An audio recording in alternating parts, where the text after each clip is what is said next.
Hi, everybody. It's me. It's Jacob. It's Unsolicited Advice. It's episode 23, and thank you to my dear friend, Miss Madeline Sweeney. Miss Madeline Sweeney for coming to the Bat Rescue. The Bat Rescue, because I put out the bat signal, and because I was without a guest, and she moved her life around to fit me in because she's amazing. It's also my first podcast, well, my second podcast drinking on, so clink. Cheers. Cheers to you, dear. Pinot Noir, her favorite. How'd I know? I just know because we used to be roommates. And 5 whole days. 5 whole days, the most amazing days of my life. You brought poetry. I did. To read? Did you think write so. them? I did. That's a beautiful thing. Will you read? How many did you brought? Several. I brought 2. You brought 2? Yeah, one's long, one's short. I don't share my poetry. I don't share any of my writing, really, and I'm trying to change that this year. What? And you're willing to do that here for me? Yeah, this is number 1. This is the first share? Mm-hmm. I share my work with one person, and her name is Kimberly, and she lives in Chicago. I just got chills. That's your line. No, will you read? Okay, well then I'll leave the floor to you, dear. Okay, this one's lighthearted. It doesn't have a title. I think her name's Jamila Woods. She wrote this poem that I think is so badass about how she wants her poetry to be heard or felt. So I did it. I used it as like a skeleton. Poems are bullshit unless they're mom's paintings. Melting ice that leaves in slates. Hot chocolate in the kitchen with a splash of peppermint. I want poems I can hear on Middy's piano. I want falling handstand words, shaking till the sweat rolls off. Words you slip on. Words soaked in rain from those Iceland waterfalls you can't even pronounce right. I want to hold a poem in my fist on Mount Pleasant, just in case. I want a poem for a dude in Goodell Park. Give me everything you've got. Words to make the body of the body that made me shake know what it's like to lose everything you had. Words that bring Patrick back. Words that make your teeth ache. I won't write poems unless I try to cure ignorance. Attempt to understand imbalanced brain chemistry. Taste like orange zest on cinnamon. I want to write poems that look like a clean sink but feel like sudsy water. I love that. Thank you. Well, I slipped up. Can you hear me shaking? I can't. We cannot hear you shaking because that's more of a visible thing. This comes out of the... First and foremost, thank you for sharing. That's very sweet of you, and it was very good. Thanks. And I really like, because I know you, and I know you've been to Iceland, and I understood a lot of those metaphors. That's a very good poem, metaphorically speaking, from your life. Thanks. You did a good job.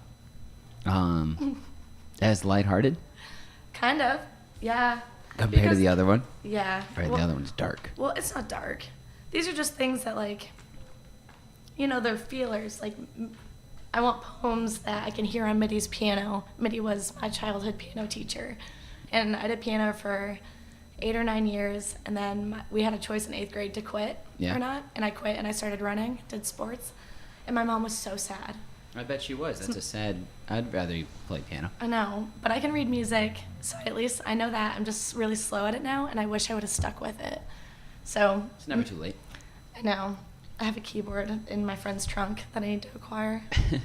And then orange zest on lemon. You're good. Orange zest on lemon. No, orange zest on cinnamon. That's for Mark Toddy. That's for Mark Toddy? Yeah, because he does the Toddy, cinnamon on oranges. Mm-hmm, tequila shots. I love that. Yeah, it's one of my favorite things. I've introduced it to a lot of people. Really? Yeah. It's amazing for Mark Toddy. And then, who I think I don't know if he's listened to any, but he'll probably listen to this one because we all adore you. Oh. Very much. Hey, buddy. What's up? Hi, Mika. It's fine. He's good. Thanks, though. Yeah, everybody adores you around the neighborhood. What is... You went to Iceland. We know fist balled up on 3rd. It's because 3rd's a sketchy street, which is great. What are you doing, buddy? Hi. Just coming in and causing the mayhem. What else? What's another metaphor in there that you could explain for the people? Mayhem. Mom, paintings well, that sound... Does your mom paint? My mom does paint. She paints watercolor. It's actually really special. She is so talented. Meyer headquarters actually have like a huge painting that she did. Her first year, she started painting when she was like 45, 48, 6, and she's now teaching the art classes. And she's 55, 6. So she's like their age? Yeah. That must be it must be fun. Yeah, but she just went in one day and was like, I want to learn to paint, and she was a natural. So she does watercolor. I don't have a car scraper for my windshield. Yeah? So when it's really icy out and I'm running late for work, but I just have to like make fists and just sit and wait for my windshield wipers to be able to actually work. Yeah. I just wait for it to get so like warm enough, and then I'll take my front license, because that's also not on the front of my car, because my car's from Michigan and we don't have that. And you start scraping. And I'll start scraping it, and it'll come off in slates. I think it's so satisfying. That's probably yeah. Yeah. I like that. But I mentioned Mount Pleasant because while I didn't know Reagan, Yeah. and a lot's going on with that, and I'm very close to her friends, and I see so much beauty there. Right. On Mount Pleasant, or in that situation? In those girls. Right, of course. Who have become my best friends. Right. You know, they're special people, and I don't know. I was hired pretty shortly after everything happened, and so I feel Always on your guard on that area. Not even that. I just kind of like feel connected in a sense that I watched these beautiful people in this neighborhood go through the entire grieving process and like come out on top. Right. And now they're doing these beautiful things. And so that's why I brought that up. But words that bring Patrick back. Patrick was my friend that passed away in college. Sorry, continue. He always said that everyone needs to smile more because the world needs more smiles. And you're a very smiley person. I am. Yeah, and I love that about you. And you're the first person to share any kind of art on here. Really? Yeah, so thank you very much. I haven't had anybody play music or anything or do anything like that, so that was pretty incredible. My face is on fire. It's hot in here, and the wine is wonderful as well. So now that you opened so strong, it's kind of like we got to pull back. You know what I'm saying? So you're Madeline Sweeney. I am. You're 24. Mm-hmm. You're about to be 25 tonight at midnight. I am. You're going on a blind date in about 35 minutes, 45 minutes. Whether or not you're excited or not is... I'm so nervous. It's such a weird 90s thing to do. I know. And you're actually the third person I've heard about going on a blind date this week. Really? Yeah, but I think yours is the only one that's going to happen. The other two got canceled. I'm just kind of trying to get over a fear. A fear of dating? Yeah, like dating strangers. It's a good thing to get over. Yeah. Yeah. Yeah, saying yes to life. Saying yes. Except I'm trying to be more thoughtful with what I say yes to and what I say no to. I mean, you know me, we'll go lengths of time without seeing each other and our other friends. You know, I kind of like go offline sometimes, and I'll like. You're saying yes to because you have a wide, diverse group of people in your life. Yeah, but I say yes a lot, and I'll just say yes because I want to be a part of all the fun, and then I'll get to the day, and I'm like, oh shit. Can I say shit? You can say shit. Oh, okay. I'll be like, oh shit, I can't hang out with 5 different. Right, I've so now I have to say so I have sorry to hurt to people's others. Feelings. Right, and say sorry. Yeah, and I don't like that. I don't like making people bummed. So now you're trying to plan more deliberate, more intentional. Yeah. A lot of people say intention in 2019. Yeah, I like it. I do too. Because you got to be, there's so much to do now, and there's so little time, and there's so much distraction that being intentional can really make, I'd rather have you for one good lunch than 20 nights out drunk, you know what I mean? Mm-hmm. So just say yes to lunches and impromptu podcasting, and we'll be good to go. Yeah, this is great. Isn't it fun? I get to talk to you for a full hour uninterrupted. Uninterrupted. Our phones are like on do not disturb, which is rare. It's awesome. Wonderful. Did you texted me this morning like you were ready to go? You were ready to podcast. Yeah. And I know I'm gonna paint more of a backstory about you real quick because I keep you're distracting. Sorry. It's fine. It's my own fault. I think you have a timer going on. Oh, God. It's okay. Don't Sorry. worry. Nice jolt. We have Shameless plug. Shameless plug for the Chargies. I've known you for 2 years. You moved here 2 years ago. Almost 3. Almost 3. Mm-hmm. And then you started working at Grandview Cafe, which is where we met. Mm-hmm. I actually remember meeting you. So I was upstairs behind the bar at that restaurant, and you came in, and you were very blonde, very pretty, like you are now, but you were blonder. It was very blonde. And very touchy. Breakup blonde. Breakup blonde, which is intense, because you had just gone through a breakup. And very friendly. And you were new to the service industry, but your charisma and your willingness to just try, and the fact that every guest fell in love with you very quickly, and especially in those early days at Grandview Cafe, it was still kind of hot, new, and trendy. So hot, young, trendy people were going there, and they just adored you, and you were getting all the big tips and having all the big fun, and you loved them back. And you're crying like every other shift from pleasure and joy, and not from sadness or fear. Maybe a little bit of fear. It was a little stressful there at first. Occasionally. Yeah. And then you kind of did that. You kind of like circulated the service industry and got to meet almost a lot of your friends that you have today, at least the ones that I'm friends with too. Yeah. Was all through that restaurant, and then Bodega downstairs, and Novak's. Which is a bar unto itself. It's a little aggressive. We'll be there tomorrow for your birthday. Yes. Because it's not only are you going on a blind date tonight, you're also going. So, who's coming to your birthday party? Honestly, I've been telling strangers. I'm like, well, Jacob, you being the light of my life. Oh. The only reason I celebrated my birthday last year was because Tessa, our roommate, loves birthdays so much. And she was like, you have to do something. So she got the girls together, and we did something.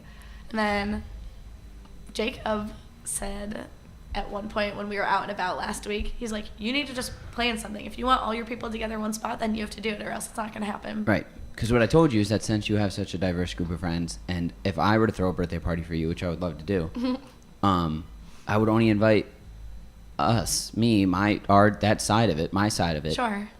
Because I don't know the other people, Mm-hmm. and frankly, I mean, I don't dislike them, but I'm not going to think about them because Yeah. I'm selfish. But if you throw a birthday party, you get to be selfish in the best way that is you, because you're going to bring all your people together. Yeah. Yeah. So kind of like half drunkenly texted the manager of Novak's and said, hey, can I bring people in on Thursday? And he said, sure. He texted me this morning, and he was like, how many people do you expect? I'm like, I don't know. Mm-hmm. So whoever's listening, you're welcome to come to Novak's. Because it's apparently January 24th. It's going to be lit. It's going to be lit. Last time I was at Novak's with you, you fell off a table. Oh. So great. Can't wait for more. So I've highlighted where Madeline works. I also have to highlight that she is just like a little ball of light, a big ball of light, that walks into a place and is so smiley and blonde and friendly, and not blonde in the sense of dumb, just blonde in the sense of pretty and dumb. She just lights up everybody's world, and that's why she's amazing. And she also writes. Clearly, she writes poetry. But now, since she got her friends out of it and got some money out of it, got some experiences out of it, she has left the service industry and is now working at Franklin Mm-hmm. University. Yeah. Is the proper term for the Yes. the establishment and of higher learning, and she writes there. I do. What do you write? A lot. It varies. Sometimes I get to do editorial type writing, which is way more fun. Yes. I get to be more inspirational. Thank you. You're welcome. And other times I have to write more technical or copywriting. I do a lot of emails, type campaigns. But essentially, if you get an ad on Facebook that pops up because, you've said Franklin University in a conversation and the internet's scary, those ads that pop up, I'm writing that content. Or if you walk into the admission office at Urbana University and there's all these pamphlets or view books, I'm taking part in that and writing that, and then also coordinating the projects, like the development of it, which is the fun part because I get to talk to everyone. I am the middleman. So I have relationships with everybody, which I think is what makes my job really fun. Yeah. I get to meet a lot of people. I'm like a meeting person slut. I want to hear everybody's story. Even the deans who don't care about me at all. I think that was the first time slut's been said on the podcast. And it's almost my fault, and I will take full responsibility, but thank you for bridging that gap for me. Sorry. No, it's fine. But yeah, you do almost, yes, in a slut, not to slut shame, but you will talk to everybody about their life story I like in it. any environment. I just want to know everybody. Well, that's a great thing. That's not a bad thing. I don't know. Sometimes it can be a little bad. So I also enjoy meeting people, and I also enjoy talking to people, but I try to be selective with it because some of it can be toxic to a degree or sad. And I'm down for sad if something sad happened, but if your life is sad because you continue to make there's a degree, and I try to keep that negative energy away from my chakra because That's good. I got shit to do and I can't be getting all moped out. You're because sunlight. I try to be shiny. You are shiny. You're so bright. Oh, thank you, Pip. It's all the face masks and the hydration and the coffee. It helps make me bubbly. So now that we have a backstory on you and that you're a writer, you also do creative writing. You're not just a copywriter. You're from Cleveland. You're from Michigan. Yeah. And then you were in Cleveland, and then you moved down here, and now you like it here. I do. And you're going to be here for a little bit at least. I think so. I went down to Austin over New Year's and fell in love with it because it's like a bigger Columbus, and it was clean and people were nice. But I am not actively trying to leave Columbus because I finally made it my own. But I feel like I've kind of like checked a box off. Yeah. So like when I didn't have any friends and I didn't have a good job and I didn't know anybody and I had no connections, and my mom told me to go home. She was like, go back to Cleveland. And all my friends were saying, come back. You know, that place isn't for you. It's toxic. And because I'd gone through this like bad breakup and... Because you moved down here for a boy. Yeah, I did. Which is romantic unto itself. Sure. And the fact that you're willing to... Like, I moved in with a girl, and a lot of people are shocked. I was having a conversation on Sunday, not to interrupt you, but, like, they were like, I was sitting with a 22-year-old and a 29-year-old, and they started talking about love, and they started talking about how many times they had been in love, and they both said they had never been in love. And I go, I've been in love like 4 or 5 times. And they go, what? I'm like, yeah, I even lived with a girl. And they're like, what? You're crazy. And I'm like, no, I'm not crazy. I just fall in love. It's not a problem. Yeah. It's a blessing. It is. In a lot of ways. Beautiful. But you learn a lot taking that leap, and you did it. And I'm glad you didn't move back. Yeah. Because then, 1, I wouldn't have met you, and 2, you get to grow, I don't know, a little bit taller. Get some hair on your chest. I am so proud. Of you? I am. Good, you should be. I'm so proud of me.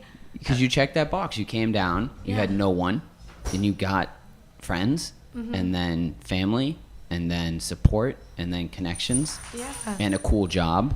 You love your job now. I do. And working at Bodega is not too shabby. No, I love it there. I met so many of my friends there. And it's homey. It is homey there. It's like, I say that. I say, we got to go home. And I mean Bodega. And then you worked at Novex, where it's just a shit ton of money. Yeah. So you've had all of the great things. I have. And I think Columbus was such a pivotal time, or has been such a pivotal time for me. I'm like at that point in my life where, you know, like I did what I said I'd do or whatever, and I love my job and I love my friends, but I'm still antsy because I'm an antsy person. And you want more. And I want more. So when I was down south, I hopped on to UT Austin's career page, and that day they had posted my position that I have currently for like 10 grand more, and the cost of living is essentially the same. And so I just applied because it felt serendipitous. But like if that doesn't happen, I'm totally content because I love my friends and I love my job and I love my community. So you're open to opportunity. So you're leaving yourself, and this is why. And at first, I did shooting from the hip. You do have like a flight risk type vibe psycho. to you. Yeah, I'm a psychotic. little bit. Yeah, I'm glad you said it. I didn't have to. But, like, you have, like, a flight risk mentality. And I've expressed to you that I love that. Because I know that I'll call you, and you might not answer, but you'll get back to me. And you love visiting places and having people visit. So either way, I'll see you. But, like, when you do have that flight risk thing, I think now that that's calmed down and that you have settled a little bit and you're willing to just take in those opportunities, you know what I mean, as they come. And if they come, so be it. But you're not putting all your embryos in one basket because eggs. Get it? You said slut, and now I'm feeling like I should play the. That's exactly it. All the embryos. You're just putting all your embryos in one place. No, you're freezing some. You're doing all kinds of opportunity. Like, let's plant some seeds. Yeah. Let's see. Definitely. Right? And I think that's really amazing, and I'm proud of you too. I really am. Thanks. Yeah. Proud of you. Thanks, babe. This is cool. Isn't it fun? Yeah. Don't the fun. headphones make you feel like they change it? They really do. They put you in this weird. You can hear yourself. Yeah, and Miko turned on some like purple light. The vibe is set. I did not. It was about to get dark in here because I didn't think about it, but he did, and I appreciate that, Miko. Thank you. Do you know the day that I met Miko was the day my life turned around in Columbus? I've told you that before, yeah? No, not really. Tell the story now. Yeah, so I went to Erie, Pennsylvania to visit my college roommate on St. Patrick's Day. And we got really wasted, and we went to this boy's house, and he had bulldog puppies. And we planned to go out. He was like, let's all just stay here. And I was like, yeah, puppies and dudes. Like, it's the biggest cuddle puddle of all time. And so we're, like, drinking. We're playing games, hanging out. The dogs are downstairs. Like, every once in a while, they'll go bring up a puppy. And then they'll bring him down. And then I'm like, oh, don't take him away. But they would. And then it's, like, 12:30. I mean, it's pretty early, the day after St. Patrick's Day. And I had been wanting to rescue a dog and get a dog that I could run with. I was living by myself for the very first time, and I was just kind of, like, lonely. And Alexis, who is my college roommate and is the gasoline to my flame, she just looked at me. She was like, you need one of these dogs. And I was like, no, I don't. Absolutely not. I do not need one of these dogs. So we continued to drink, and then Troy, who lived there, he was like, Maddie, I have a home for every single one of these dogs except for one. I said, which one? He goes, I wonder what the conversation, like, Alexia. What's your name? Alexa. Alexis.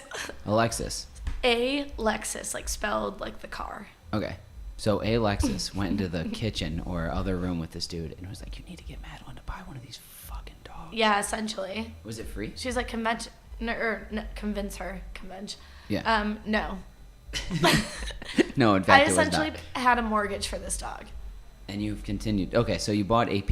The story ends. I'm sorry, I'm jumping to the thing. No. The story, he said, you need to buy one of these dogs. I said, no. He goes, but I have one that's not taken. He goes, I'll give you a huge discount. Like, I need to find a home for this dog. He essentially told me 50% off of what he was selling to strangers. And I was like, I cannot do this, Troy.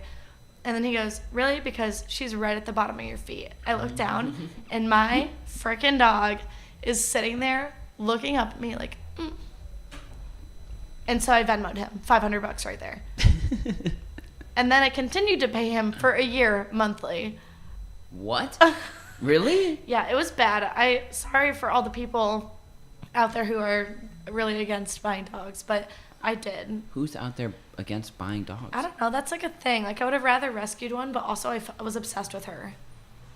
You're still saving, you're rescuing the dog. What would he have done with it? You would put it in the pound or something, wouldn't he? No, that's actually a really good thing because the dude, what I later found out, he's in rehab right now. He was using all of that money that we sent him monthly, like the people or whatever. To support a drug habit? To support a drug habit. It pisses me off more than anything, actually. Well, good thing you saved AP. I saved AP. Apollo. Yeah. Which is one of the best names for a dog. And I've always thought that if I got a dog, I would copy you in the sense of naming it after a Greek god. Or a Greek, like Marcus Aurelius, like Marcus. Or Aurelius. Yeah. That'd be sick. I love that, but she wasn't named after a Greek god. Apollo, who is Apollo? Apollo 11. The Euros? Apollo 11 was the first spaceship to land on the moon with Neil Armstrong. And that is one of my favorite movies. No, I haven't even watched the Neil Armstrong movie. But I'm so fascinated by space. I'm fascinated at the space race. And I can't believe that, like, this dude just landed on the moon and walked on it and put a flag in it. That's crazy. That is crazy. So I named my dog. Do you know only 11 people have been on the moon? I actually didn't. Isn't that crazy? That is crazy. Because it almost makes how much we talk about it, you feel like, oh, there's been like 100 people on there. No, only 11. Wait, I have a question for you. Oh, shoot, finish. Ask your question. No, you finish first. That's all I got. Okay. I read headlines. I don't know much more than the headline. Okay. Shoot your gun, guy. Oh, I was gonna ask. So if right now some people from the government walked in here and they were like, "Hey, you and you, we're about to recolonize a new planet. You have 24 hours. Would you go?" There are going to be 250 people on the planet at first, and we're going to bring up another 500 in a couple months. Would you go? Absolutely. Okay, if you say yes, then at least I have one friend there. I'll go. All right, cool. Because I can make more, as long as I have one. Yeah. You need the one. You need the one. Yeah. I agree. Would you bring could the dog come? She would have to. It's no negotiable. Yeah, that's not a negotiable thing. Sorry, Mr. FBI. It's not a... Yeah. I would. That's a fun question. Yeah. Yeah. And it's scary to think about because, I mean, I think I'm super impulsive and my mom would murder me and she'd be so angry. But, I mean, if you think about it, it's kind of a beautiful thing. I think so, too. I think there's more...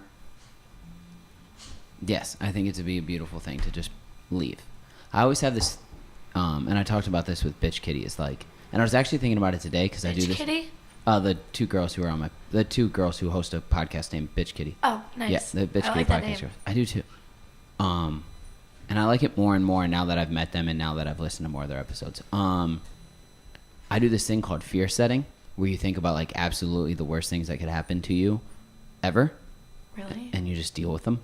And I think about them in the car, like the whole family is home. Like anytime my brother goes home and I'm not there, I think, unfortunately it sucks, but most of the time I sometimes think about them all dying. And what would I do? Scary. It's awful, right? But if you think about a positive plan that could come out of it, or like I'm going to jail. I think about if I went to jail for whatever. I don't really do anything illegal, but I have. And what is that feedback? Oh my goodness. So I think about if I went to jail, what would I do? And it'd be like push-ups and reading, and I'd come out of there like Tupac or Malcolm X, because I would have read Malcolm X, and which is the only time you could really read it is in jail, I think, unfortunately. But I think that with fear set, and I was doing it today, like what if I got in a car wreck tonight on my way to where I thought I was going for my interview? I would have to download GarageBand onto my phone, as long as my phone wasn't destroyed, and record on there from the hospital. There's little things like that, but I think that thinking of just leaving, right? Just like, okay, everything went to shit. I'm going to go to Athens. I'm going to bartend, or I'm going to go to Mars and colonize it. It's good thinking, because it's like, I'll survive. I can go there. And if you think you can survive and you spend an opportunity thinking like that, you can build the resilience it would need to maybe do it. You will survive. You will survive. And you can take that in the littlest concepts or the biggest concepts, you know what I mean? I mean, that's how I felt here. I'm like, I'm going to survive this. With moving to Columbus? Just moving to Columbus, yeah. I thought you were talking about doing the podcast. I was like, it's not that scary. Well, this podcast, I'm like, I'm going to survive it. Yeah. I already feel relaxed. You're not shaking. No, because it's 2 glasses of wine. Yeah. And now that you're settled in. Yeah. And you already did the scariest thing. You read a poem. I know, and I am excited to read the other one. Will you read the other one now? Right now? Yeah, why not? We're talking about it. Okay. Good shit. It's longer. Good. Is it 2 pages? It's like 3.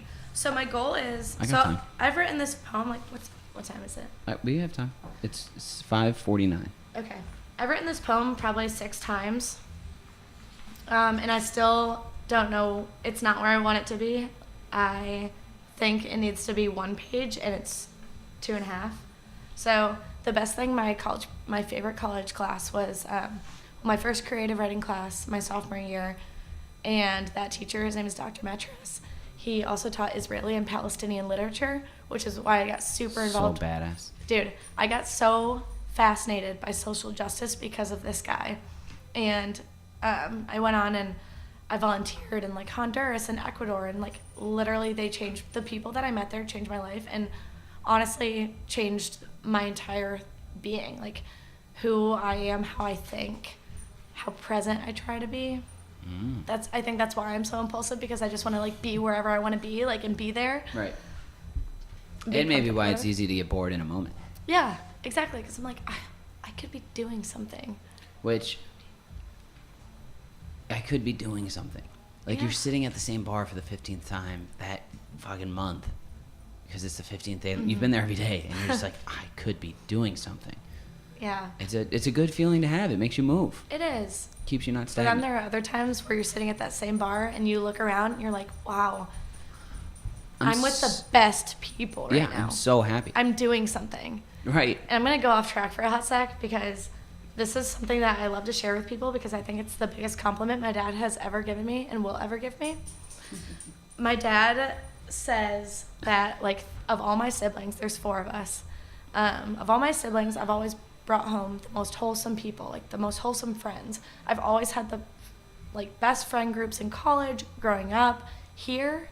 Like, my parents don't even know you guys, and they know about you.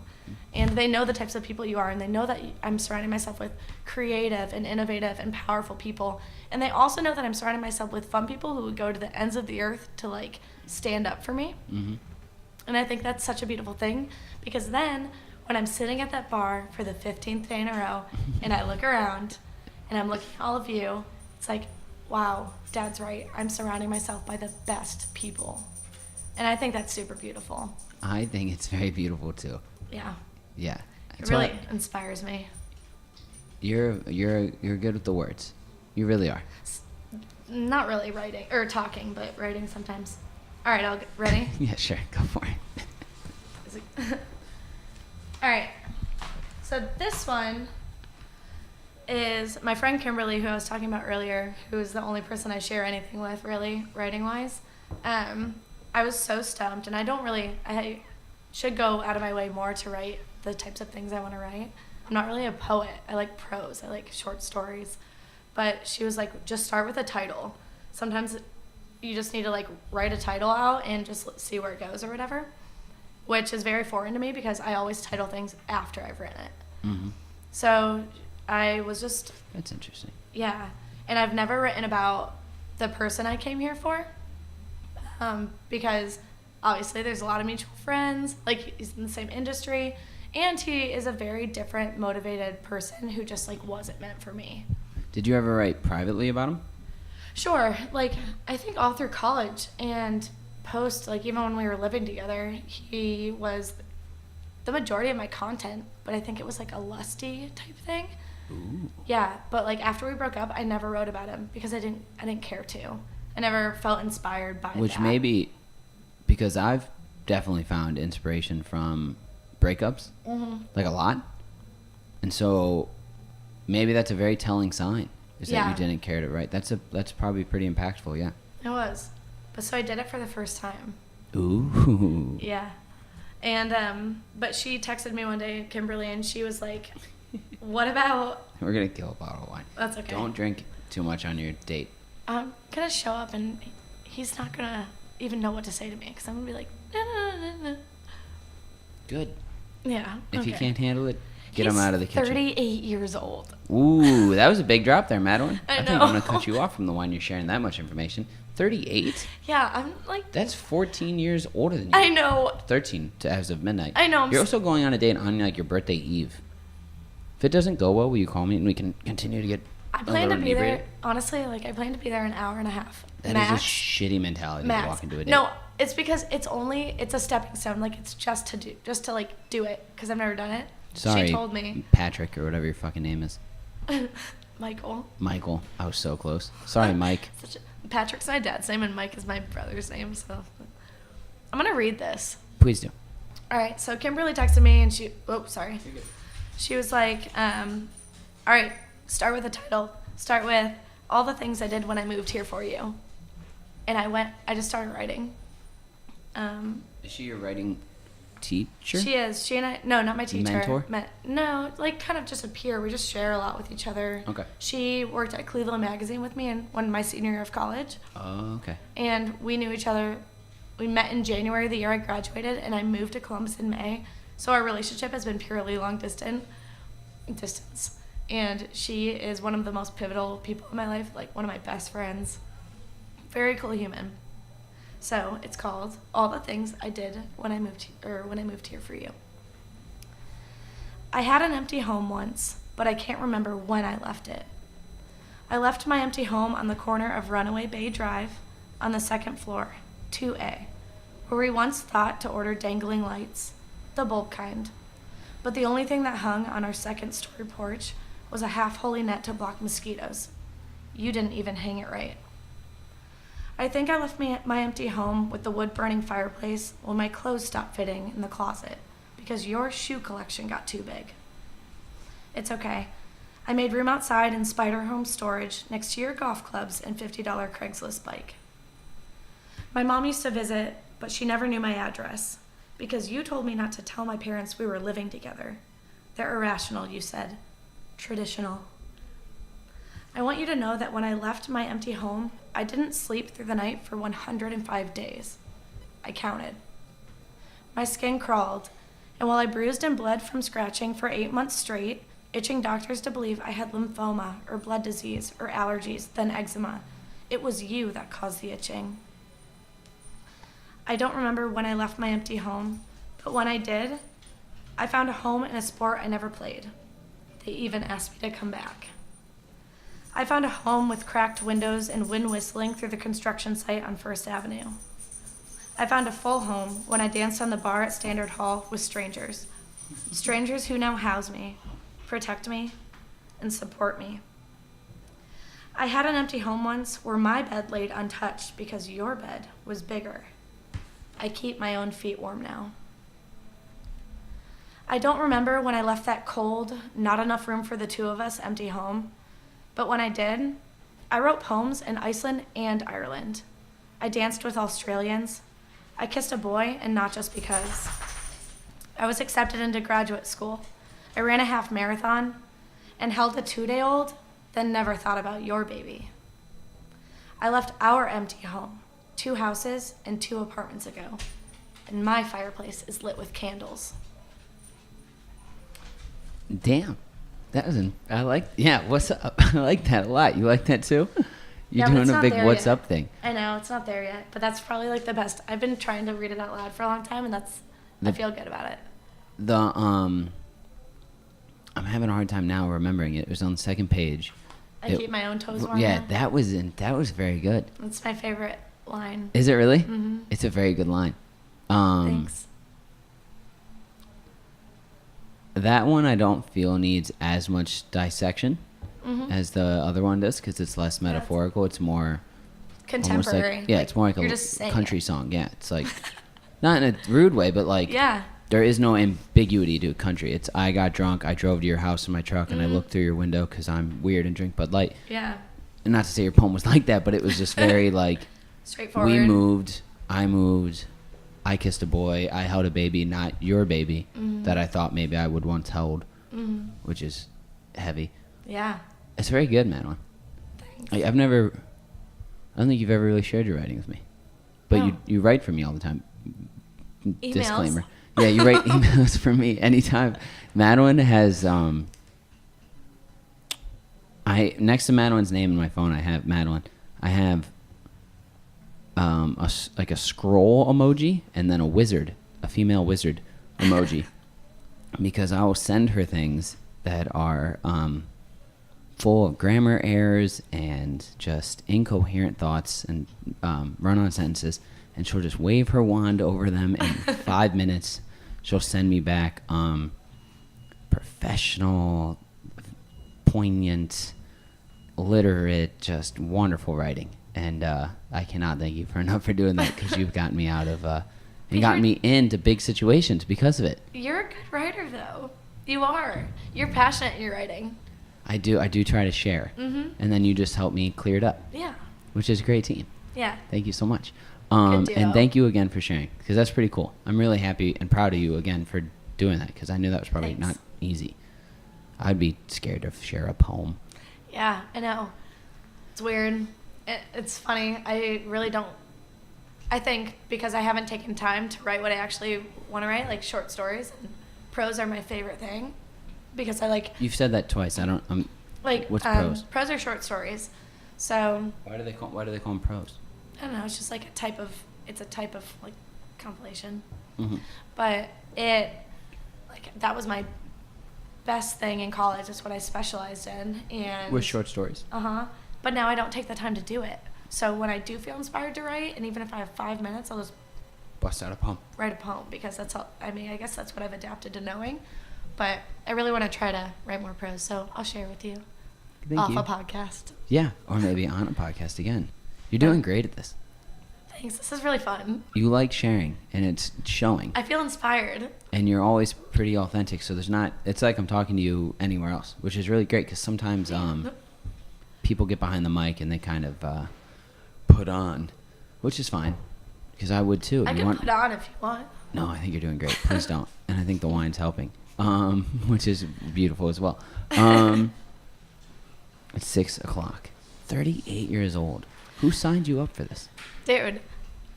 Okay. Alexis did. No. Okay. My boss, Kimberly. No. Tyne. Tyne? Tyne. Like turpentine. Except Tyne. Her parents didn't like her? She's awesome. That's a cool ass name. Yes, it's great. Turpentine is a wonderful cleaning appliance. Yeah. No, Tyne has known me for about 8 years because she is my ex-boyfriend's cousin. And when we broke up, she and I always had kind of a solid relationship. We're very similar in how we go about life and things like that. But she is the reason that I have my career. She helped me find like this inspiring path that I am now obsessed with higher education. And she, after my she got in a really bad accident and was out for a while, and so they needed help. So she told her boss, who's the director of the creative team at the university, she was just like, hit this girl up, see if she can help with writing or we need a Madeline on the team. Some project management. And I was working full time at the bars, like 2 bars, Granby Cafe and Bodega at the time.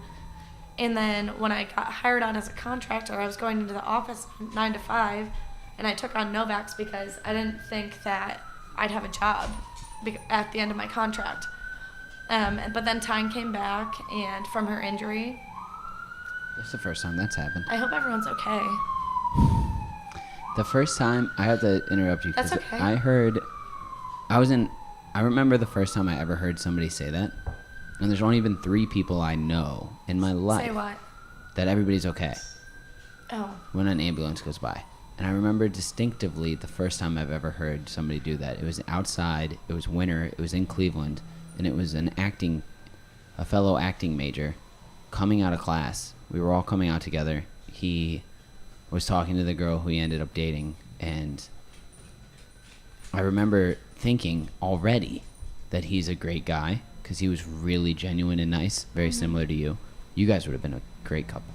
And an ambulance goes by, and he goes, I hope everybody's okay. And I go, hot damn, you are just a gentleman beyond me, like just beyond me. I was instantly kind of jealous that I did not think selflessly as he did. And then the other person to do it, I will not mention, but then you. Wow. So you, you're an amazing little person. Madeline. I have butterflies. Do you? My roommate's dad always said butterflies are your friends. That's very cute too. And I mentioned little people because you can't see Madeline, but she's under 4 foot, and I think I'm 5'5", dude. Yeah. No, I was trying to make a joke that you might be a midget. What were you talking? You were talking about getting the job, and you were talking about Tyne. Yeah, what started that? Me asking about you didn't think you'd have a job after your contract. Oh, the blind date. Oh yeah. How did you get on a blind date? Yeah, so Tyne is a really good friend of mine, and she completely is the reason that I have my career and found my passions within all this. And but yeah, she's my ex-boyfriend's cousin, which is funny. Kind of hilarious. Yeah, but everybody's okay with it. Like, he might not be, but he acts cool with it, and the family's cool with it. And I was talking to her one day because we have a really good rapport. Like, I can go in and she can tell me what I'm doing wrong or what I need to do better on, and then we can go in and talk about, the drama going on or, like our personal lives. And I went in a couple weeks ago and I was like, dude, I need to go on a date. I need to like get over this fear. I hang out with all the best types of people, but I've only ever dated my friends, so I need to go on a date. Like I need to like figure out how to do Branch this. out. Yeah. And just because I had this like total fear of going out with strangers, when like in reality I will probably end up with somebody who's a stranger from right now. Maybe. You think so? We'll see. I kind of think so, but there's like a statistic that's against that thought, but I don't think I've met him yet. Before you go into that. Sure. So she was like, I have someone you can go with. And I was like, okay. And she goes, he's a little old for you. And I was like, how old? She's like 38. It's so Old. It's a lot older than me. And it's not so old where... But he doesn't look it. I'm glad he has a good skincare regimen, but like We won't get like stared at, I don't think.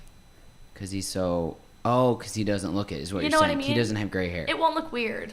Okay. He has 11 siblings. That's very cool, too. But... Age is just a number. Mm-hmm. You're going on a blind date. It's your first one. It's going to be fun. Yeah. Have you seen a picture of him? Mm-hmm. Is he handsome? Yeah, he's cute. He's cute. He's not my type, like typical type. Bro. I mean, he's like... Ask first question. Were you in a fraternity? Have you ever worn sweatpants to Chipotle? My friends are not in fraternities. No, they're not. You're true. They're not. I was in one, but Brian was not. Some of us aren't, but your boyfriends have been.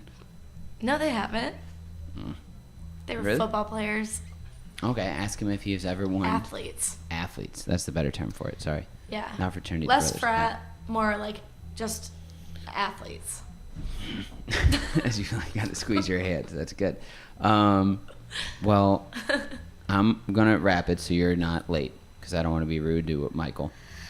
Who's your brother's name? I kind of want to like come back and talk about it after it. I would love that. That'd be amazing. We could do it live from more with. If you're more, out, I'll text you. That'd be good. It's Joey's birthday from downstairs Really? tonight. Yeah. Well, at midnight. Is he down there? Is your birthday at midnight? Yeah. Oh my God, we have the same birthday. Can you delete this part of the podcast? No. Why? Because I feel bad because we have the same birthday. And you worked together for like 6 months, and you should maybe know that. Uh-huh. Yeah, don't worry about it. Oh my gosh. He doesn't listen. He's going to be so mad at me For what? for being a douche. Yeah, but again, though, not gonna listen. Okay. He doesn't even know that. He might not even know I have a podcast. I love you so much. Thank you for I love doing you. this. Thank you. For coming to the rescue for me, and thank you for sharing your poetry. And Thanks for listening. I would not love Columbus as much as I do if it weren't for you. So thank you for being here. And if you do leave, I will still love the shit out of you. You too, Jacob. Bye. Bye. See you guys tomorrow. Later. I'm not always right. I'm only trying to be nice with my unsolicited advice.